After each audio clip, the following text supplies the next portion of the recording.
Ada kala lagi tanya ruh tak pegah haba yang habanya lagi awaknya pegah. Ruh mau pegah Allah Ta'ala ilangnya. Namanya antibillahi. Ya pegah Allah Ta'ala dia nyarah yang MPP kerau. Yang pun tutu manusia mah. Nah ya apa pak? Putra ya, Innar Rahman alal arsistawa. Allah Ta'ala ipegah di atas aras bersemayam. Yang orangnya kayak balik lo. Menyajamun ipegah. Allah Ta'ala geduk ada di arah. Labiknya karame urung protek. Kayak pegah. Allah Ta'ala hana geduk agak kita nyodu. Tapi awaknya ikut sama Allah Ta'ala dengan makhluk. Mujatimah namanya. Allah Ta'ala nama mata tapi hana sama mata kita nyodu. Mata kibam dia mata rog. Allah Ta'ala na punyong na sama punyong tayo dia punyong rog. Allah Ta'ala na gaki na sama kita nyo dia aki rog. Dia aki rog yang dibat sama ngaki kerja. Kalau dia aki kerja dia aki rog. Pegah Allah na gaki tak ingat tekut Allah Ta'ala anggota murtad. Tak boleh. Karena Allah bersih daripada gambaran pikiran manusia.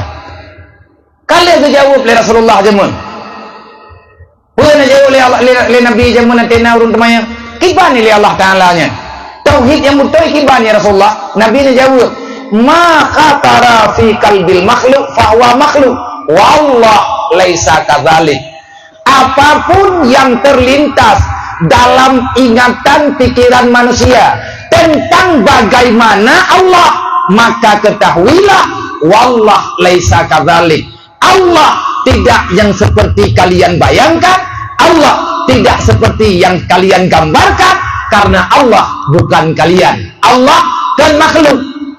Ada yang derbak pikiran tayo, ada yang derbak hati tayo, ada yang derbak dalam ingatan tayo tentang zat dan sifat Allah. Fahuwa makhluk. Yang hadir daripada makhluk, makhluk. Allah bukan makhluk. Yang minta pegang kubrat banyak. Si bukan kita, berat bubik-bik. Biarlah akidah tu. Awaluddin ma'rifatullah, dasar agama turi Allah. Gadah agama, hana Allah. Hana tadi Allah Ta'ala, hana agama. KTP, mutulis Islam, kekuah pangkainya, cocok berfitrah hati malam membuat. Doa cocok ke kopon kurban. Yang keenan terjual sama Islam. Nah, tahu teman namanya. Kan mana nih kita agama bibi. Pajana agama, ate katuri Allah. Nabi kalian pegang. Awalu ma yajibu ala walidaini ayat ta'allama walidah. Yang pondok wajib di atas makaya. Menyakajadeh jet kemakaya. Kalian tak menikah. Uragam karena permoh karena lakau. Siap bro wahai hamba Allah. Gata menyegebi anu li Allah Ta'ala. Tugaskah yang kan semayang, yang kan nyo, yang kan je. Tugas kita nyo yang karena keluarga. Memperkenalkan Allah pada anak yang barusan lahir.